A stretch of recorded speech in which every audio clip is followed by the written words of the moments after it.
దాంతోపాటు కొద్దిసేపటి క్రితం విజయసాయి రెడ్డి గారు కొద్దిసేపటి క్రితం అండి మార్నింగే విజయసాయి రెడ్డి గారు ఒక ట్వీట్ చేశారు.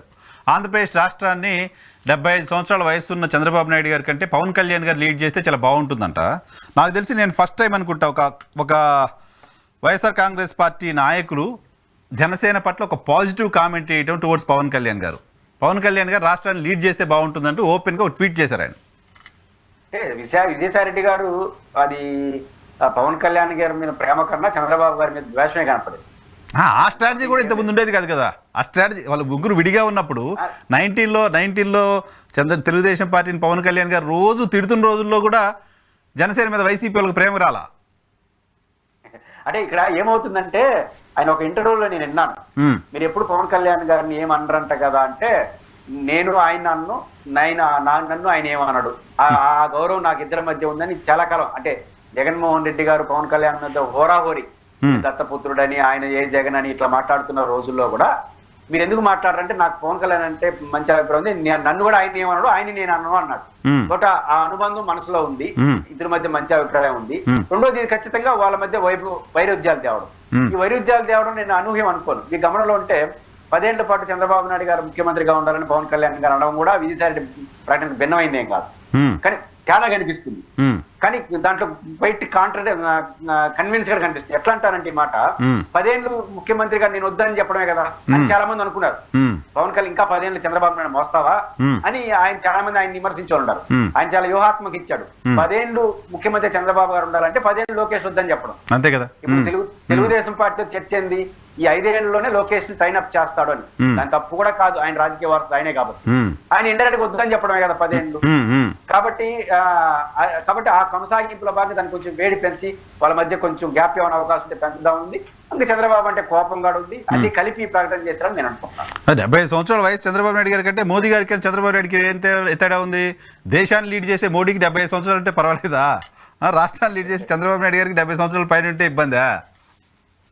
చంద్రబాబు వద్దన్నారు. మొన్న ఏకంగా ఒక దురదృష్టకర ప్రకటన, ఆయన బతుకుంటే అరెస్ట్ చేస్తామని చెప్పి రాంగ్ స్టేట్మెంట్ కదా. అప్పుడప్పుడు రాంగ్ స్టేట్మెంట్ కదా. ఎందుకంటే మేము అరెస్ట్ చేస్తామని చెప్తే ఓకే, దాన్ని మనం కబ్బట్లేం, కానీ అలాంటి స్టేట్మెంట్ ఇవ్వకూడదు.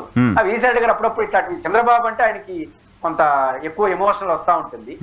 కారణాలు ఏమో తెలియదు కానీ ఆయన వస్తుంది. పవన్ కళ్యాణ్ అంటే సానుకూల వాతావరణం రెండు కలిపి చేశారు.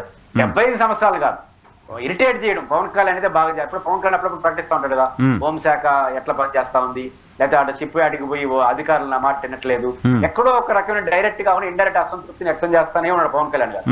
ఆ అసంతృప్తి వ్యక్తం ఇట్లాంటి వ్యక్తి ఉంటే బాగుంటుంది కదా, ఇట్లాంటి వ్యక్తి అని చెప్పడం ద్వారా ఆ రెండు కూటమిల మధ్య ఎక్కడో ఒక చోట గ్యాప్ వస్తే మనకు సంతోషం కదా. గ్యాప్ రావాలని కోరుకుంటారు ఏ ప్రత్యర్థి అయినా. గ్యాప్ రావాలని కోరిక, పవన్ కళ్యాణ్ తో గుడ్ రిలేషన్, చంద్రబాబు అంటే ఇరిటేషన్, మూడు కలిపి బహుశా ఆయన అట్ట మాట్లాడి ట్విట్టర్ లో పెట్టుకుంటాడని అనుకుంటున్నాను. విజయసాయి రెడ్డి గారు ఈ మధ్య ఢిల్లీకి వెళ్ళి అమిత్ షా గారితో సమావేశమయ్యారు. అమిత్ షా గారితో విజయసాయి రెడ్డి గారి సమావేశం అనేది చాలా ఫార్మల్గా కనపడుతున్నప్పటికీ గతంలో ప్రతిపక్షంలో ఉన్న తెలుగుదేశం పార్టీ అమిత్ షా అపాయింట్మెంట్ దొరకడం కోసం రోజుల తరబడి, నెలల తరబడి, ఆ మాటకు వస్తే సంవత్సరాల తరబడి వెయిట్ చేయడం మనకు తెలుసు, చూసాం. అలాంటిది ఆంధ్రప్రదేశ్లో తమ కూటమి అధికారంలో ఉన్న సమయంలో ప్రతిపక్ష పార్టీకి సంబంధించిన విజయసాయి రెడ్డి గారికి పిలిచి ఆయన అపాయింట్మెంట్ ఇవ్వడం, మాట్లాడడం, దీనంతా ఏ రకంగా చూడాలి? అమిత్ షా గారిని మనకు తెలిసి ఇప్పుడు కనపడ్డాడు ఫోటోలు. నాకు తెలిసి ప్రధానమంత్రిని తప్ప మిగతా అందరినీ ఆయన బుద్ధి పుట్టినప్పుడు అందరూ కలుస్తున్నాడు. కాబట్టి మనకు అపాయింట్మెంట్ ఇచ్చి కలిశాడు అనేది కాదు, క్యాజువల్ గా కలిసే చనువు ఆయనకి ఉంది. గత 10 ఏళ్లుగా ఆయన వైఎస్ఆర్సీపీ రిప్రజెంటేటివ్ గా, మనటైతే సుబ్బారెడ్డి గారు పార్లమెంటరీ పార్టీ నాయకుడు అయ్యాడు కానీ అంతకుముందు ఆయన కదా 10 ఏళ్ళు లీడ్ చేశాడు. కాబట్టి ఆయనకు విస్తృతమైనటువంటి 10 ఏళ్ళు బీజేపీ అధికారంలో పైపెచ్చు చాలా సందర్భాల్లో కాంగ్రెస్ మీద విరుచుకుపడుతున్నాడు ఆయన రాజ్యసభలో. ఒక దశలో నెహ్రూ పరిపాలన మీద విరుచుకుపడ్డాడు. ఢిల్లీ రాష్ట్ర హక్కులకు సంబంధించి వచ్చినప్పుడు చాలా అసలు బీజేపీ నేతల కంటే ఎక్కువగా బీజేపీ కన్నా ఎక్కువ మాట్లాడినాడు. కాబట్టి ఎంతో బీజేపీ పట్ల ఆయన గౌరవం కాదు కానీ గుడ్ రిలేషన్స్ వల్ల ఆయన అట్లా మాట్లాడుతున్నాడు. అది మన జగన్ కూడా లాభమే.